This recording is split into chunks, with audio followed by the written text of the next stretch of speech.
ICI नोटिसियाज Canada पर दिन की सबसे प्रासंगिक राष्ट्रीय और अंतर्राष्ट्रीय खबरों का सारांश। इसकी प्रस्तुता एंजेलिका सिफ्यूइंटेस के साथ। 55,000 कनाडा पोस्ट कर्मचारियों की हालिया हड़ताल ने कनाडाई डाक सेवा के संभावित निजीकरण के बारे में बहस छेड़ दी है। Canadian federation of independent business के अनुसार क्रिसमस के मध्य में 18 दिनों के परिचालन बंद होने से छोटे और मध्यम आकार के व्यवसायों पर बहुत प्रभाव पड़ा, जिससे लगभग 765 मिलियन कनाडाई डॉलर का नुकसान होने का अनुमान हुआ। डिलीवरी में देरी, सेवा में रुकावट के कारण पत्रों और पार्सल की डिलीवरी में देरी हुई, जिससे उपभोक्ताओं और व्यवसायों पर असर पड़ा जो अपने संचालन के लिए कनाडा पोस्ट पर निर्भर हों। अंतर्राष्ट्रीय शिपमेंट निलंबित। संयुक्त राज्य अमेरिका जैसे कुछ देशों ने हड़ताल के कारण कनाडा में शिपमेंट को अस्थायी रूप से निलंबित कर दिया है, जिससे लॉजिस्टिक समस्याएं बढ़ गई हैं। ट्रूडो ने अंततः फ्रीलैंड के आश्चर्यजनक इस्तीफे को संबोधित किया। प्रधानमंत्री ट्रूडो ने अपनी पार्टी के सदस्यों द्वारा व्यक्त की गई चिंताओं को स्वीकार किया और उन्हें मिली आलोचना पर विचार करने के अपने इरादे की घोषणा की।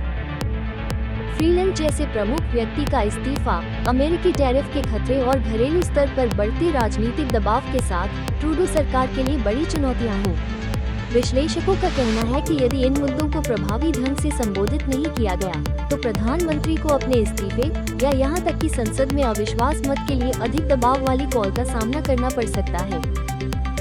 कनाडा सरकार ने नौकरी की पेशकश और आव्रजन प्रक्रियाओं से संबंधित घोटालों के बारे में चेतावनी जारी की है।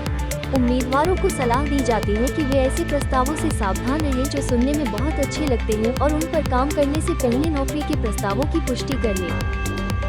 ओंटारियो प्रीमियर डॉग फोर्ड ने कनाडा और संयुक्त राज्य अमेरिका के बीच व्यापार मुद्दों पर चर्चा करने के लिए अमेरिकी राष्ट्रपति चुनाव डोनाल्ड ट्रंप से मिलने का इरादा व्यक्त किया है। ये बयान श्री ट्रंप द्वारा सभी कनाडाई उत्पादों पर 25% टैरिफ प्रस्तावित करने के बाद आया है, एक उपाय जिसे श्री फोर्ड ने पूरी तरह से अस्वीकार्य कहा है। डोमिनिक लेब्लांक को हाल ही में कनाडा का वित्त मंत्री नियुक्त किया गया था। उन्होंने क्रिस्टिया फ्रीलैंड की जगह ली थी, जिन्होंने डोनाल्ड ट्रंप द्वारा प्रस्तावित संभावित 25% टैरिफ के लिए देश की तैयारियों पर प्रधानमंत्री जस्टिन ट्रूडो के साथ असहमति के कारण इस्तीफा दे दिया था। 57 वर्षीय लेब्लांक ट्रूडो के करीबी सहयोगी हैं और 2015 से सार्वजनिक सुरक्षा मंत्री सहित कई प्रमुख कैबिनेट पदों पर रहे हैं, जहां उन्होंने ट्रंप के टैरिफ खतरों के प्रति कनाडा की प्रतिक्रिया की देखरेख की।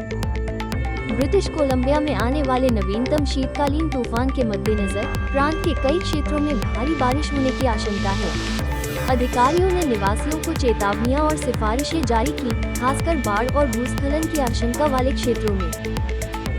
स्थानीय और क्षेत्रीय अधिकारी स्थिति पर नजर रखना जारी रखेंगे और मौसम की स्थिति विकसित होने पर अपडेट प्रदान करेंगे। हम जनता से सावधान रहने और अपनी सुरक्षा सुनिश्चित करने के लिए आपातकालीन सेवाओं के निर्देशों का पालन करने का आह्वान करते हैं। Saskatoon new democratic party (NDP) ने स्वास्थ्य मंत्रालय द्वारा हितों के टकराव के आरोपों का जवाब देने के लिए प्रांतीय सरकार पर दबाव डालने का इरादा व्यक्त किया है। ये आरोप उन निर्णयों में स्वास्थ्य मंत्रालय के अधिकारियों की कथित संलिप्तता से संबंधित हैं, जिनसे उन संस्थाओं को लाभ हो सकता था जिनके साथ उनके व्यक्तिगत या वित्तीय संबंध हैं। हमारे YouTube चैनल को सब्सक्राइब करना न भूलें और Facebook पर ICI NOTICIAS कनाडा के नाम से हमें फॉलो करें। सबसे महत्वपूर्ण समाचारों और गहन विश्लेषण से हमेशा अपडेट रहें। हमें अपनी जानकारी के विश्वसनीय स्रोत के रूप में चुनने के लिए धन्यवाद।